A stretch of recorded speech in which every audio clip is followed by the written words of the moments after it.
Voici Gigi, Jérôme, Christiane, Bernard, Nathalie, Popeye et Jean-Claude. Les Allemands ne connaissent probablement pas cette joyeuse bande qui se dort la pilule sous les cocotiers.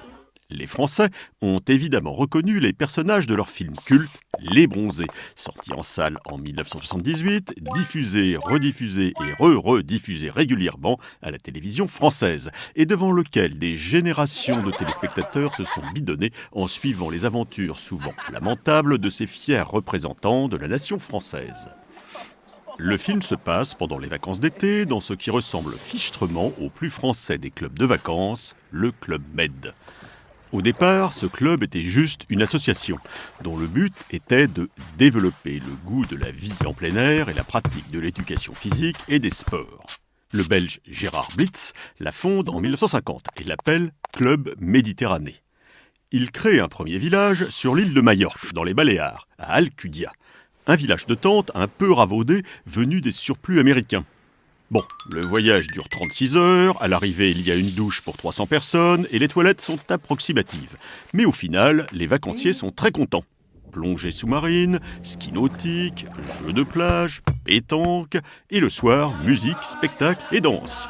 Et dès cette première année, tutoiement d'office et les membres se nomment eux-mêmes gentils membres, abrégé GM. Comme il y a 10 000 GM sur les listes d'attente, l'année d'après, on passe à la vitesse supérieure, avec de nouveaux villages ensoleillés.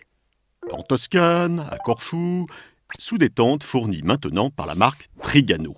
Le patron de chez Trigano, malin, ne les vend pas, ces tentes, il les loue. Et petit à petit, il se rend indispensable, devient trésorier de l'association, puis associé, et enfin PDG, en 1963.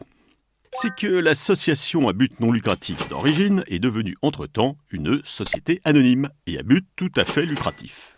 Et c'est parti pour 30 ans de développement quasi ininterrompu, avec entrée à la Bourse de Paris en 1966. Bien sûr, le confort s'améliore et les tentes sont vite remplacées par des cases dans l'esprit polynésien, parce qu'il s'agit de fantasmer un séjour de rêve à Tahiti. Et d'ailleurs, tout est fait pour appeler la Polynésie. L'accueil des nouveaux arrivants avec colliers de fleurs, les cases ou les paréos. L'argent n'existe pas au club, ou quasi pas, puisque tout est compris, on vous dit, que ce soit les activités ou les buffets pantagruéliques que l'on engloutit par tablée de 8. 8 pour la convivialité, parce que moins c'est pas assez, et plus c'est le bazar, explique-t-on au club. Certes, il y a tout de même une monnaie interne au club, le collier-bar, un collier de perles en plastique que l'on porte en permanence au cou et que petit à petit on dégarnit en cours de séjour. Au Club Méditerranée, les GM sont chouchoutés au quotidien par les GO, abréviation de gentils organisateurs.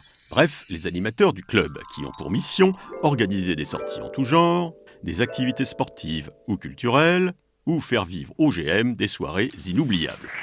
Des comédiens, engagés spécialement, se démènent pour les faire rire, avec des sketchs à base de garçons déguisés en filles ou en faisant bip-bip, ce qui amusait particulièrement les touristes allemands, paraît-il.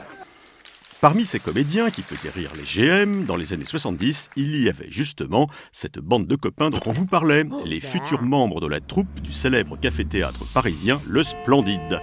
C'est leur séjour en tant que géo qui leur a donné l'idée de ce fameux film Les Bronzés, devenu le symbole de tout ce qui peut se passer au club, pour résumer, Sea, Sex and Sun. C'est que ça fait un moment que le Club Méditerranée était devenu synonyme de vacances de beauf, comme le soulignait le slogan situationniste « Club Med, vacances bon marché, dans la misère des autres ». C'est vrai que les contacts avec les populations locales, en Afrique ou en Asie, restaient assez ténus. L'exotisme, oui, la douceur de vivre, oui, mais il faut pas tout mélanger. Alors, M. Trigano, petit à petit, a fait monter en gamme l'image et les prestations du Club Med, qui a fini d'ailleurs par s'appeler officiellement ainsi. Et le Club Med entre à Wall Street en 1984. Mais rien n'est simple, même sous les cocotiers, et les années 90 et 2000 font connaître quelques moments difficiles au club. Entre accidents nuisant à l'image de marque, crise mondiale du tourisme, tentatives hasardeuses de diversification et de changement de cible, plus quelques zigzags de management. Mais un bon coup de barre financier et organisationnel et il n'y paraîtra plus. Aujourd'hui, même si le PDG reste français, les actionnaires principaux sont chinois. Les prix ont beaucoup grimpé Et l'offre a changé. Adieu les cases, le collier-barre et les sketchs à perruque.